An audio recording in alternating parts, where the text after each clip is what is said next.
right, everyone. Thanks so much for tuning in to another episode of the Sales Dev Squad. It's your host, Mateo Elvira here, back with another episode. We have a very special guest today. It took a little while to get him on the pod today, but I'm super happy we were able to get him on. It's actually New Year's Eve today.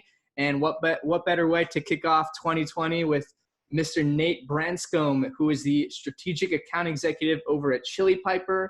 If any of you guys listening out there don't know what ChiliPiper is, check it out. It's a kick-ass tool. I don't know how any SDR can do their job without ChiliPiper, but nonetheless, super excited to have Nate on the podcast today. Thanks so much for joining us, Nate.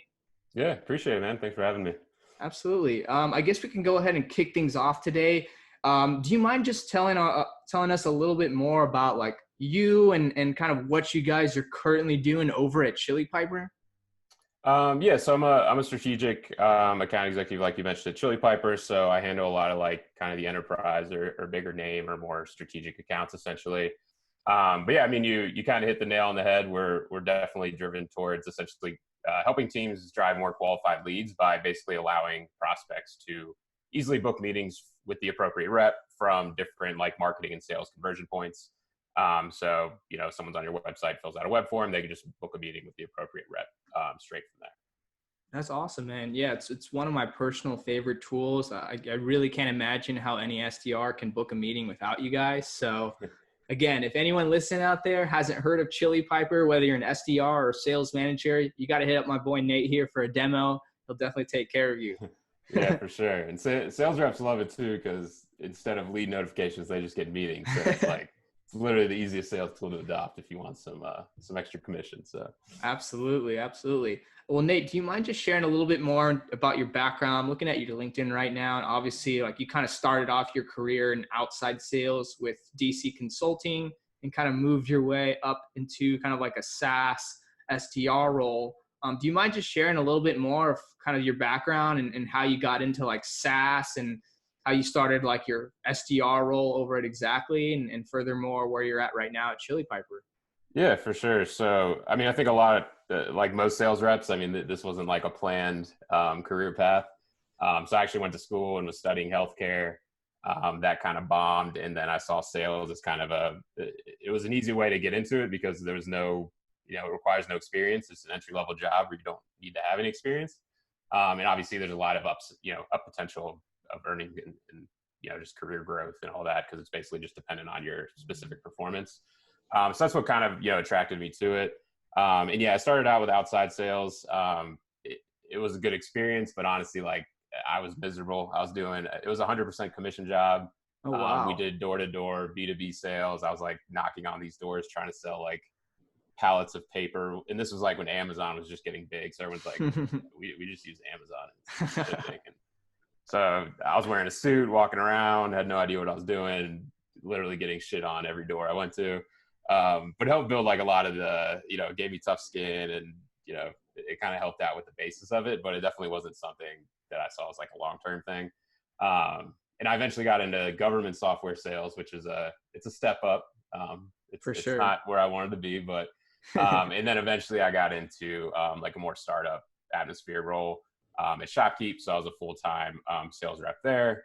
We're more so selling to like restaurants and kind of a different persona than, standard like sales and marketing personas. So, when I jumped to Xactly, which is more of a SaaS platform, I kind of went back from a full cycle rep to an SDR and then kind of almost restarted that process again as an SDR, got promoted to AE. And then once I got that AE role, I jumped over to ChiliPiper to help out there. And I was actually the second AE at ChiliPiper, and then the first AE left. So then I became the sole AE, and now we've grown the team. So we have about 6 AEs now. So. That's awesome. And I noticed like your title right now is like strategic AE. Do you kind of focus on just strategic accounts or? Yeah, for the most part. So up until pretty recently, I mean, we have some pretty big, enterprise clients, but it definitely wasn't like our bread and butter. So a lot of like kind of SMB and mid-market companies were definitely like our ICPs. So I saw a lot of like upwards potential with some of our products in the enterprise world, but obviously that's a completely different, kind of sales style and the resources you need and all that type of stuff. So I'm essentially just trying to kind of take that perspective and just kind of, make sure we're focusing on, that side of the market as well and seeing how we can penetrate it. Mm-hmm. And just having a more focus on that side. So. Absolutely. Nate, thanks so much, man. Do you mind just like sharing a little bit more in specific about like your SDR experience over at Xactly? Obviously, I'm looking at your LinkedIn here, and it seems like you like absolutely crushed quota when you were an SDR. And like, do you mind sharing like maybe how you kind of like got there? Like, what were some of like your key takeaways, or like just your key actions to kind of help you just really crush it in the SDR role? Yeah, definitely. So when I started, I was honestly kind of cocky because I came from like a full cycle sales role. So I was used to like doing demos and, doing the whole nine. I switched industries, obviously. So I was selling to a completely different target. And that's kind of where I got humbled real quick. So for my first quarter, like my first month, I think I booked like one meeting or something like that. And I was definitely like bottom of the leaderboards. I was actually doing a part-time MBA program at the time. So I was like completely at capacity. I didn't know, if it was going to work out or if I sucked at it or whatever it was. And then I kind of just had like a, oh shit, kind of moment where I was basically, I had the one meeting booked. I needed like 6 or 7 to hit my ramp quota the next month or whatever it was. I didn't really see it as like a possible thing. But I just kind of like made a conscious decision. Like if I'm going to, I can't go back in time and not miss quota. So like if I want to hit quota this quarter, like I have to go ahead and do it now. I have to put all the time in and the work now. And what really helped me honestly was I actually approached like the top SDR at the time. And he was doing really well and he had like a lot of really great insights and was speaking up in meetings and that type of stuff. And I just asked him like, hey, can we do like some duo dialing, which is essentially you hop on the call and you kind of alternate calls so that way you can hear live calls with a peer and they kind of hold you accountable and that type of thing. And he was like, yeah, that's cool. There's some time on the calendar. And then when the time came, he was like, actually, I don't want to sit with an hour, I don't want to sit with you on an hour line with, maybe 2 or 3 people picking up. Let's just, get a meeting room, sit down. We can go through your process and see, kind of what you're doing. And if there's any way, I can kind of help. And what we uncovered was I was really just targeting too many accounts at once. Like I was new to the product, new to the target, the ICP and the people we were selling to.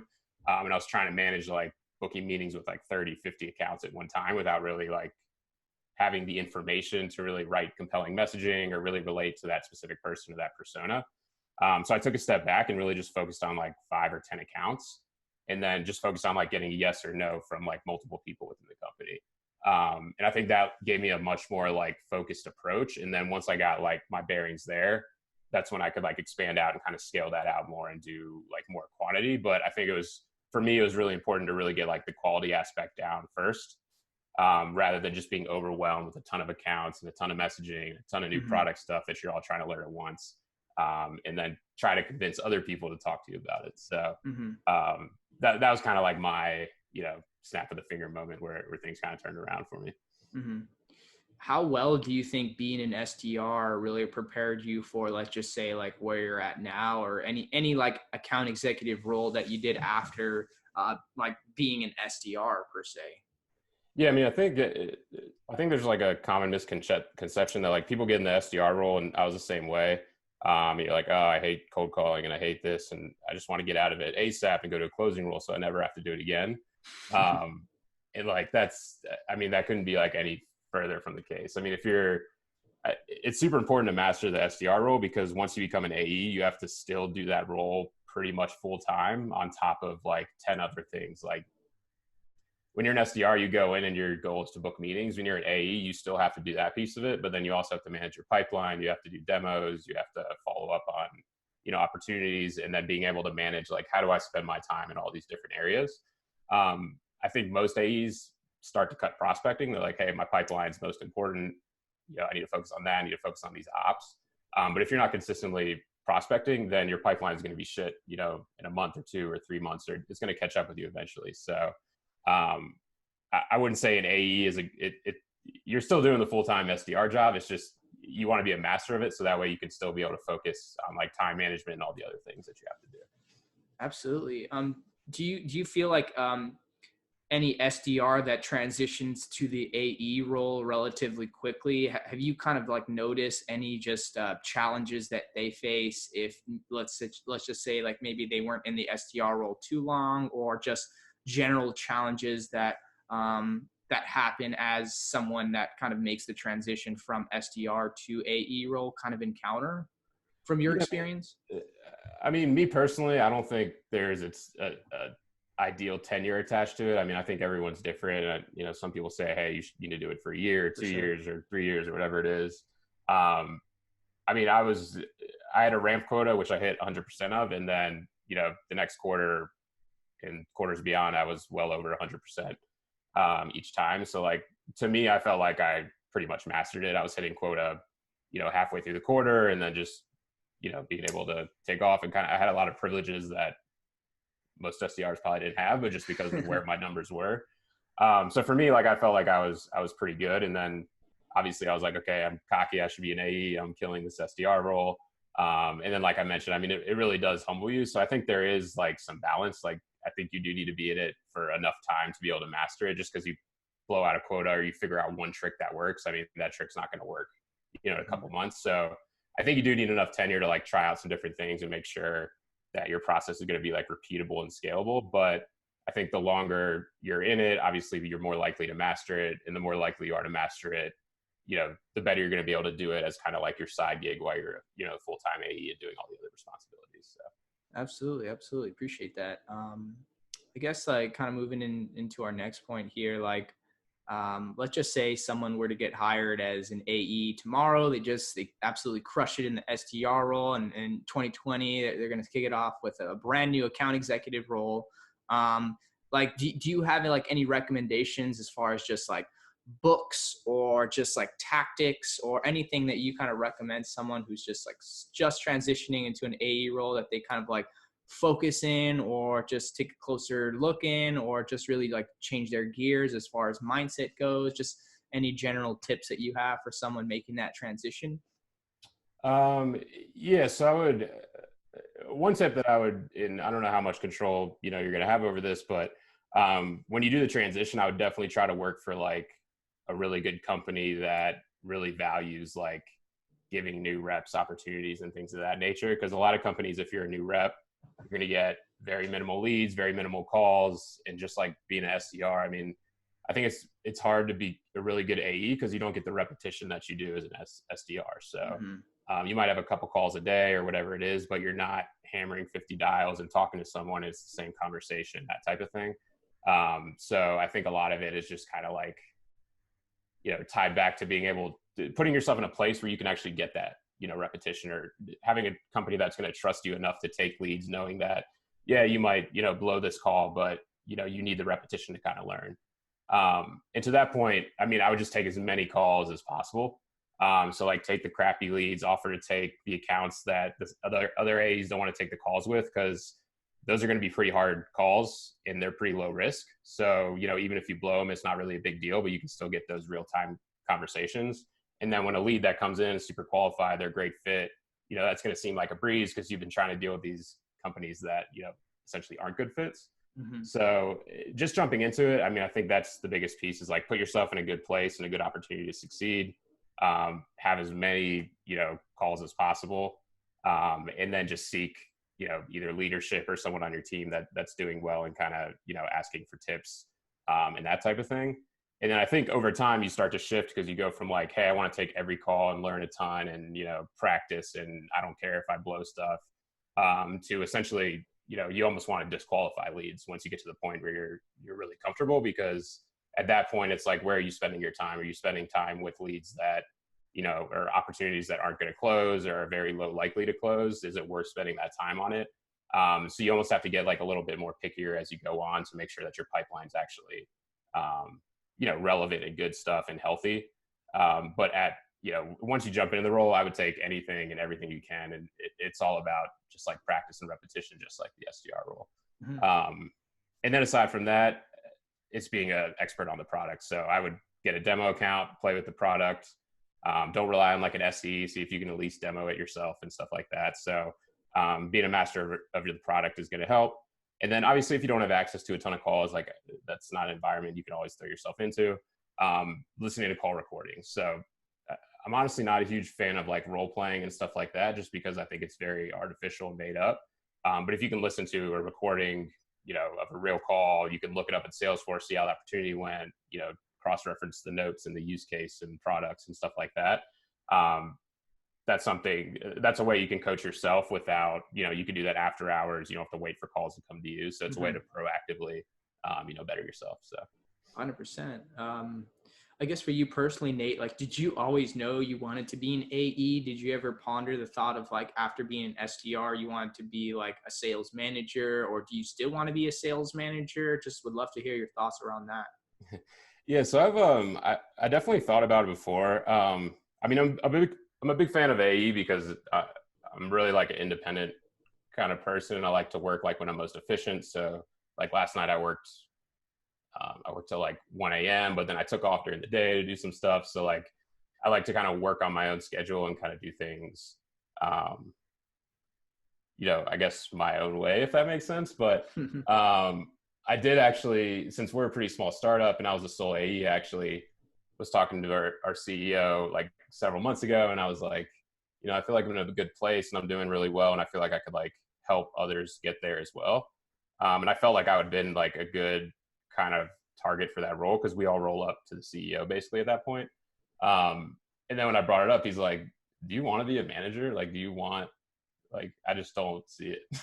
And then I like kind of thought about it and I'm like, yeah, I mean, I'm driven by like my own success and like my own performance, and your pay is based on what you're doing rather than relying on someone else. So once he kind of like literally asked me like, is that something you really want to go down? I was like, yeah, no, I think I'm happy actually. So it's not for me, but I think the SDR role is cool because it can really make you super valuable in any role. So if you decide to go to like CS or account management, for example, you're still going to need those, sales skills. So I think it's a great basis for, even if you're not sure you want to be AE, or if you don't know if you want to go to management or CS or marketing, whatever it is. I mean, it's the perfect place to start because you're going to get the most exposure and learn the most. So. Absolutely. Great info there, Nate. I guess like my next question here, like obviously if I was an AE at ChiliPiper, I would feel super confident in demoing the product because it's obviously such a phenomenal product. I'd send a bunch of ChiliPiper times to a bunch of my prospects because I love that feature. In your experience, like how important is it to be like, to like really believe in the product that you're selling and really standing behind like what you preach and practice every single day? So like I kind of learned this recently, but I wouldn't take a job with anyone where you don't believe the product is the best option. I've worked for a few different companies and sold a bunch of different products, and you're usually either selling on like the value, you're selling on the price, or there's some type of like in between give and take. Selling on price, I think really, especially starting out, I think it influences a lot of bad long-term habits and kind of like practices, just because you're not selling your products the best. You're just selling like, hey, this is the cheapest way you can get it done. So, you're competing with the best software in the business. Yours is okay, but it's so much cheaper. So you're basically trying to convince the prospect like, hey, the extra value is not worth it.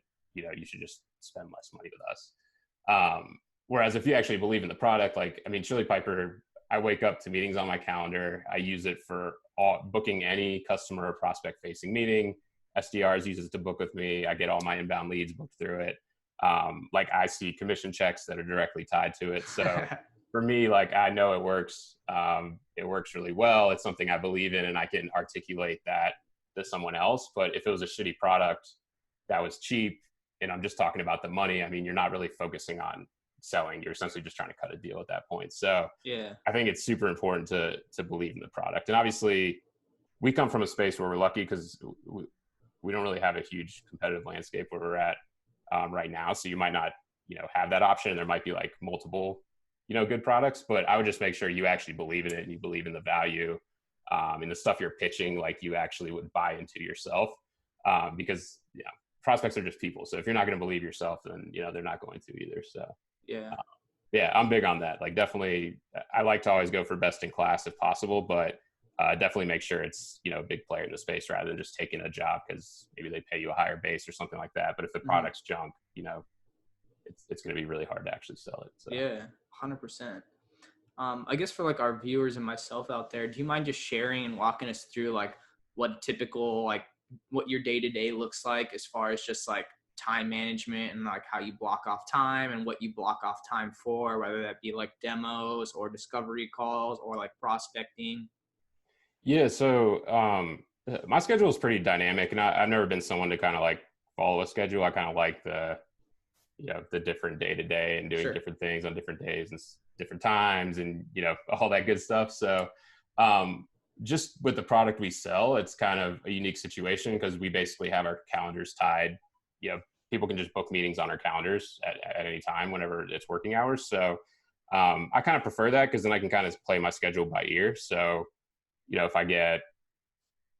if I have a full day of demo calls, like obviously I'm not going to be able to do as much prospecting and, following up with existing opportunities and stuff like that.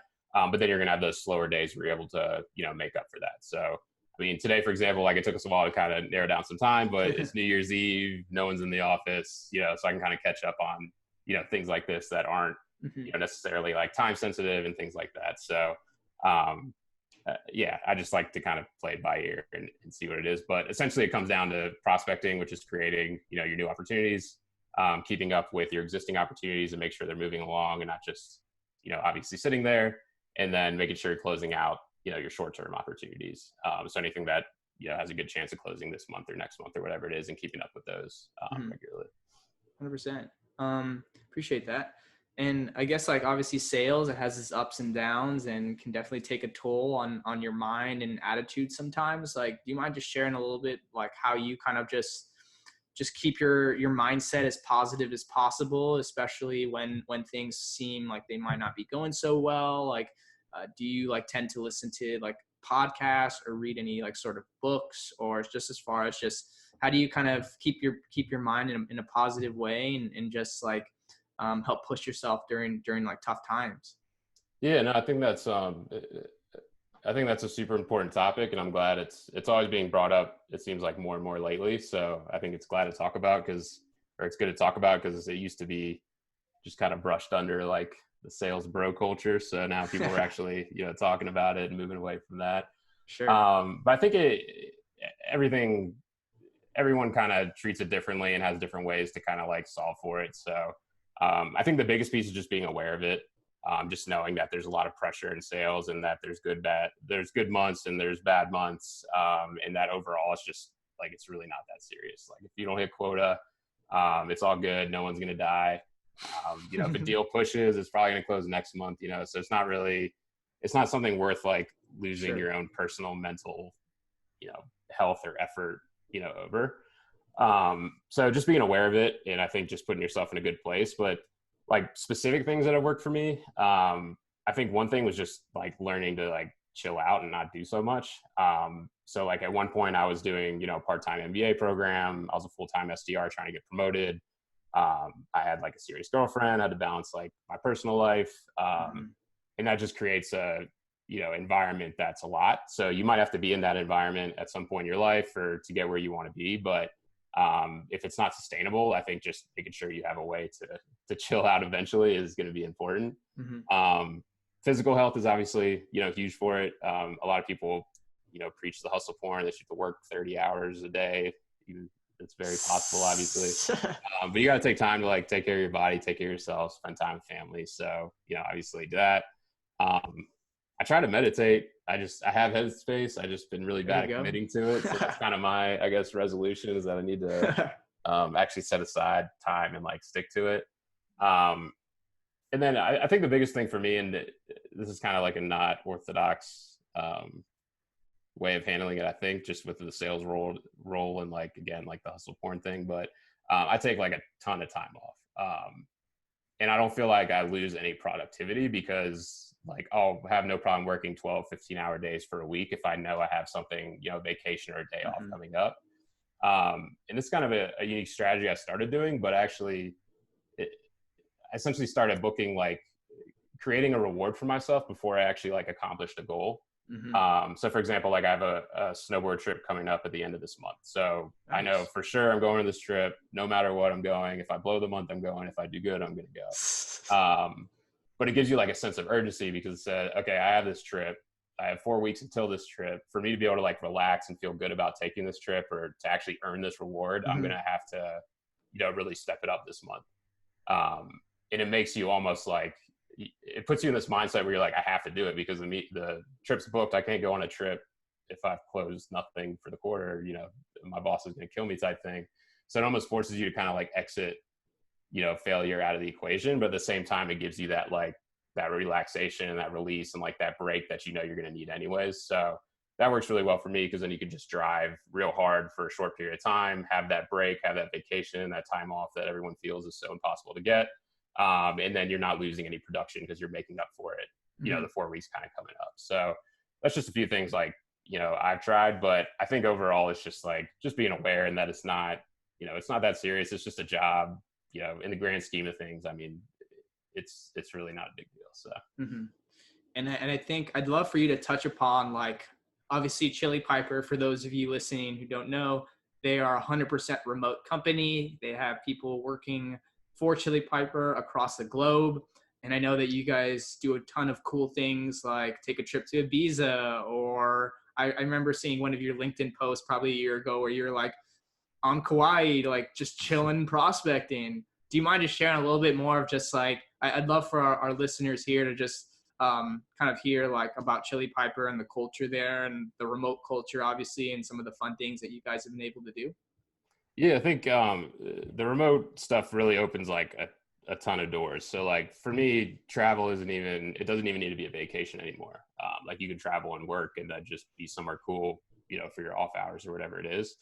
So it's really cool just being a part of a company, I think, that has very similar and not traditional values as myself. So for me, like, if you let me work how I want to work, when I want to work, where I want to work, I'm going to work 50 times harder than if you're making me go to an office 5 times a day or 5 times a week. And, 2 times a day, I'm driving for an hour, seriously, hating my life, and I think it goes back to the mental thing too, because you only have like, you can only take so much mental stress over a certain time period. So if you're wasting that stress on like driving, commuting, or I have to work at 8 a.m., even though I know I'm not going to be productive till 10 a.m.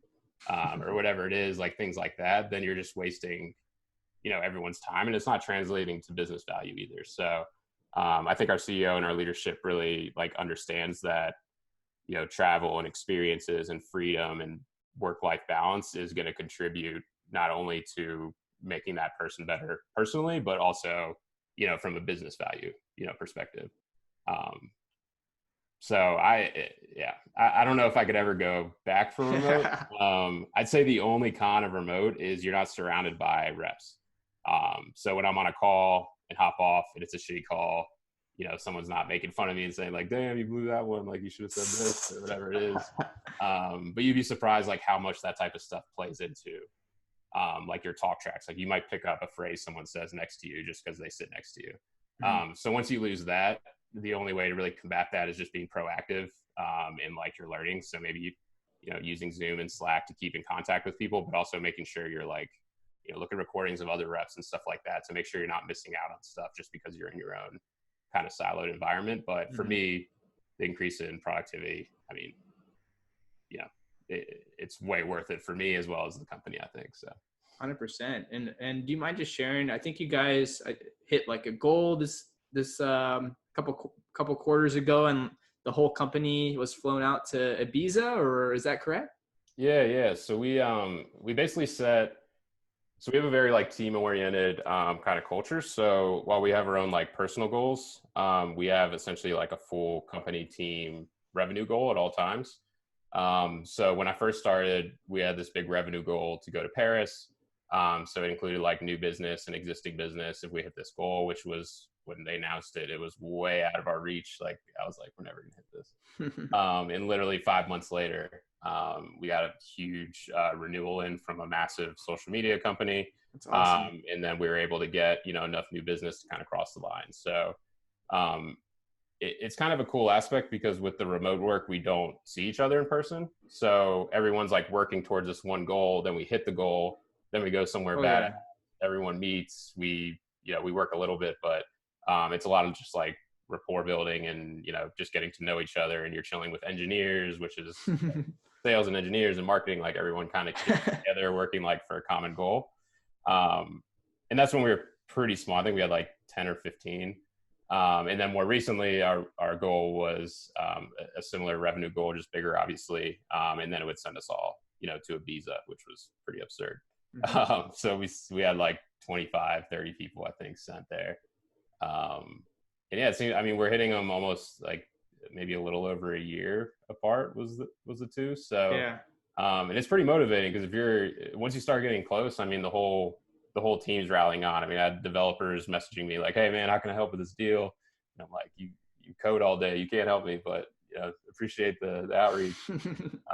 But it really creates like a team atmosphere. Whereas, with individual quota vibe, obviously it's important to have your own individual performance, but especially if it's based off like a BS number, I mean, it just creates kind of a negative atmosphere sometimes unless you're blowing it out. Absolutely. And people worry about themselves and they get selfish and they cut, bad deals at the end of the month or the end of the quarter or whatever it is. So, it's a really interesting way to go about it. I've never had like these team goals like this, but it seems to be a lot more productive, I guess, than really just focusing on individuals. 100%. Nate, thank you so much, man. It looks like we're coming to the end of the pod here, but I always like to end off on one question. For anyone out there listening who is potentially considering a role as a sales development rep, what advice would you have for them? So I would just say, I guess it's kind of cliche, but I would just say like fully embrace like the SDR role, because it kind of goes back to what I mentioned earlier, where if you do want to become an AE eventually, then you're going to be doing your full-time SDR role as a side gig, basically. The most successful AEs are constantly like their own SDR. They're not relying on marketing, not relying on, their own SDRs, because, maybe they're not going to perform, and that's not, you can't use that as an excuse of why you didn't hit numbers or whatever it is. So I think just like really focusing and just making sure you're a master of the SDR, and then being able to do that basically in your sleep is going to be like the biggest contributor to making that jump as well. Mm-hmm. And the biggest piece too is when you're doing the side gig, you're not getting paid on your meetings you're set. You only get paid on the meetings you actually close. So I think a lot of it too is just making sure you're focusing on like quality and understanding like in the long run, like what's a good deal look like, what's a good prospect look like. So that way, when you do make that jump to AE, you're able to, still do your prospecting on the side, but that way you're not wasting time, like just trying to book a lot of meetings. You're booking meetings that have a high potential to close. So I guess kind of cliche advice, but I would definitely master the SDR and then, make the jump from there. So 100%. Nate, thank you so much, man. And for anyone out there listening would like to get a demo of ChiliPiper or just want to contact you directly, what's the best way to reach you?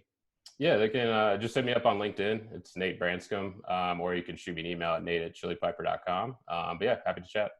Sweet. Well, Nate, thanks so much for being a phenomenal guest. We really appreciate it. Sales Dev Squad community, thank you guys so much for tuning in to another episode. We'll catch you guys on the next one. But Nate, thank you again for your time today. We really appreciate it. Cool. Thanks, man. Happy New Year. Happy New Year.